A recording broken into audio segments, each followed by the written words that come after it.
Baik, sekarang kita masih berada di sekitar Gunung Parang pada sisi sebaliknya untuk melihat, menafsirkan, dan melakukan observasi perubahan dari pola kontur yang kemudian menjadi relatif lebih renggang pada bagian timurnya. Nah, perubahan pola kontur dari rapat yang relatif lebih renggang ini seperti kita lihat di belakang saya, ya, di mana kontur yang rapat itu terdiri dari batuan yang sama, yaitu diabas di lokasi sebelumnya. Sementara kalau kita melihat ke samping, kita amati perubahannya, ini adalah batuan sampingnya dengan mungkin litologi yang ditafsirkan relatif tidak lebih resisten ataupun lebih lunak sehingga menghasilkan kontur yang lebih renggang, ya. Nah, di belakang saya ini bisa terlihat suatu hubungan yang sangat jelas. Ini ada suatu dinding atau gawir yang terjal, litologinya lebih keras, kemudian bagian bawahnya ada kontak dengan litologi yang lebih lunak adalah batu lempung. Ini kontak antara batu lempung dengan diabas.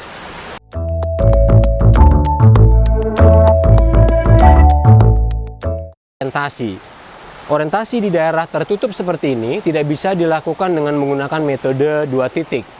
Tidak bisa juga dengan GPS karena terhalang oleh vegetasi, terhalang oleh tebing sehingga kita tidak bisa melakukan menembak 2 titik ikat sehingga kita bisa memanfaatkan kelokan aliran sungai. Setelah kita melakukan pengukuran arah dari aliran sungai, kemudian kita cek di peta dasar kita, gitu ya.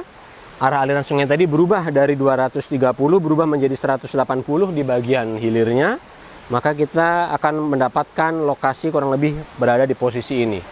Perubahan kelokan sungai dan juga perubahan dari pola kontur dari rapat menuju ke yang lebih renggang.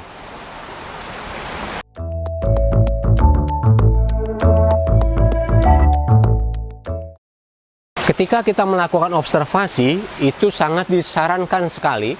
Ketika pertama kali datang ke lokasi di depan outcrop, kita harus melihat kesingkapan secara keseluruhan dalam jarak yang relatif cukup jauh. Sehingga kontras litologi yang diekspresikan terhadap morfologi bisa terlihat dengan jelas. Sebagai contoh di belakang saya, bisa lihat ekspresi dari morfologi yang relatif menonjol dan kemudian masuk ke dalam. Jadi ada 3 hal yang menjadi target di dalam deskripsi di sini. 1, litologi yang ekspresinya menonjol. Kedua adalah yang di bawah. Dan yang ketiga adalah kontak litologi yang sudah saya ambil di antara batas yang atas dengan batas yang bawah.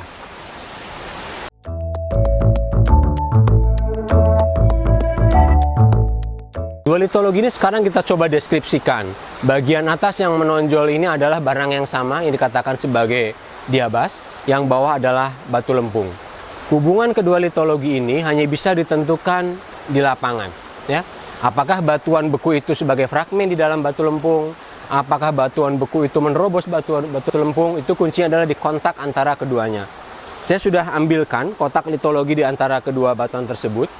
Batuannya berubah, lebih keras, warnanya lebih terang, lebih kompak. Ini yang dikatakan sebagai Horenfels. Horenfels adalah batuan metamorfosa termal. Perubahan dari batuan samping karena perubahan temperatur akibat batuan yang menerobosnya.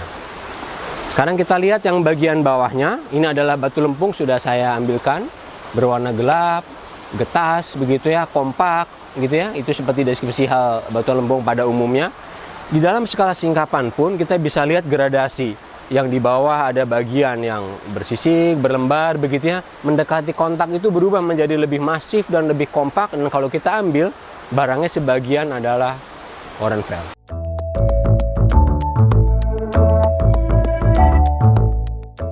Baik, seperti tadi sudah dijelaskan bahwa ini adalah kontak antara batuan beku bagian atas dengan batuan sedimen di bawahnya atau batu lempung. Nah, kita bisa lihat batu lempung di sini memiliki kenampakan yang spesifik ya, dia seperti sisik gitu ya, seperti sisik dan mengkilap, permukaannya mengkilap. Jadi inilah yang biasa kita sebut sebagai, kalau di Karangsambung ini dikenal sebagai scaly clay atau batu lempung bersisik.